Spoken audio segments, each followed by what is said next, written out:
San Merino. Italy പോയ സമയത്ത് എന്നാൽ ഇതും കൂടെ കണ്ടേക്കാം എന്നും പറഞ്ഞു കയറിയ ഒരു സ്ഥലമായിരുന്നു സാൻ മെറീനോ. ആ മലയുടെ ഏറ്റവും മുകളിലാണ് ഈ സാൻ മെറീനോ എന്ന് പറഞ്ഞ കൺട്രി.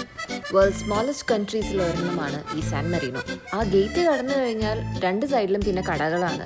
ഒരുവിധപ്പെട്ട എല്ലാ സാധനങ്ങളും അവിടെ ഉണ്ട്. അവരുടെ സ്പെഷ്യാലിറ്റി വൈനാണെന്നാണ് പറഞ്ഞത്. ഞങ്ങൾക്ക് ഈ സ്ഥലത്തിന്റെ ഹിസ്റ്ററിയും ബാക്കി കാര്യങ്ങളൊക്കെ പറഞ്ഞതിന് ഒരു അടിപൊളി ഗൈഡും ഉണ്ടായിരുന്നു. സത്യം പറഞ്ഞാൽ അവിടെ എത്തി ഇത് കാണുന്നത് വരെ one of the smallest countries എന്ന് പറഞ്ഞപ്പോഴും ഇത്രയും ചെറിയൊരു കൺട്രിയാണെന്ന് ഞാൻ വിചാരിച്ചില്ല. ഈ കാണുന്നതാണ് അവരുടെ ഓപ്പൺ എയർ തിയേറ്റർ. ഇതിന് ചുറ്റും കാണുന്നതെല്ലാം ഇറ്റലിയാണ്. ആ മോളിൽ നിന്ന് നോക്കുമ്പോൾ കാണുന്ന വ്യൂ, അതൊരു രക്ഷയില്ല.